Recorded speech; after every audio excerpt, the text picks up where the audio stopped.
The secret to manifestation isn't positive thinking.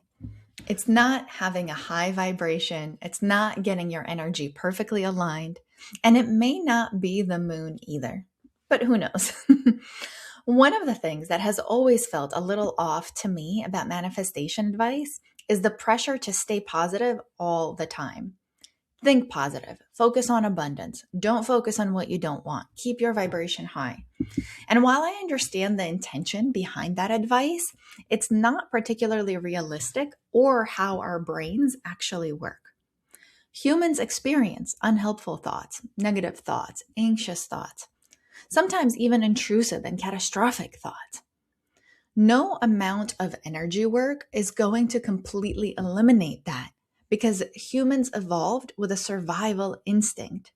Our brains are constantly scanning for what could go wrong, for potential threats, for problems. And sometimes that's useful, and other times it's wildly inaccurate. But either way, it's part of being human, which means that you will experience anxiety, disappointment, grief, frustration, self-doubt. You'll have days where your mood is low and your confidence isn't exactly radiating abundance. But I don't think any of that automatically prevents you from creating what you want.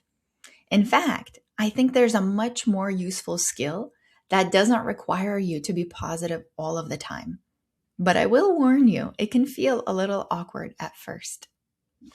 And the skill is curiosity, which for me is actually a natural gift, but I used to have a love-hate relationship with it.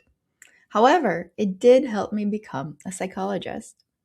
Now, I genuinely love understanding how people think, how they make decisions, why they get stuck, and what helps move them forward. And over the years, I've noticed something interesting.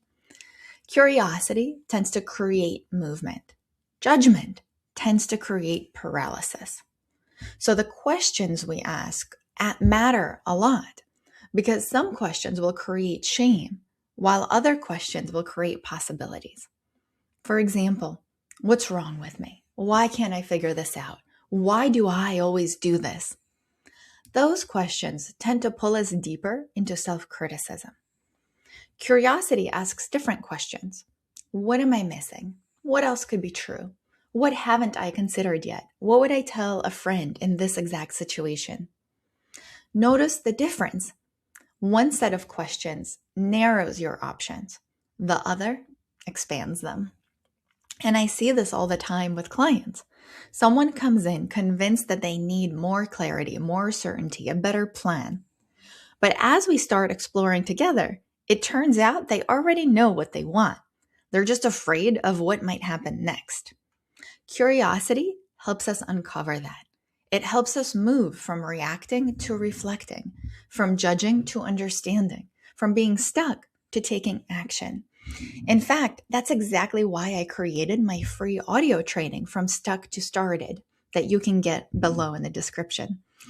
And I think it's where curiosity overlaps with manifestation, because manifestation starts with the belief that something different might be possible. And curiosity helps us stay open to that possibility without needing a guarantee. It lets us ask, what if I do things differently and it works out? What if I'm actually capable of so much more than I think? What if this challenge is teaching me something useful? Not because we know the answer, but because we're willing to explore the question. And to me, that's a much healthier relationship with manifestation than trying to force yourself to be positive all of the time. Positive thinking often sounds like everything will go according to plan, which frankly is almost never true. Curiosity sounds more like, I don't know exactly what's going to happen, but I'm interested in finding out. And personally, I think that's a much more powerful place to be. So if you'd like some help getting curious about what you actually want and how to take a clear step forward today, sign up for my free training below. And if you enjoyed this video, be sure to like and subscribe. Next time, we'll talk about the manifestation myth that I think creates the most guilt and shame and stops you from actually getting what you want. I'll see you there.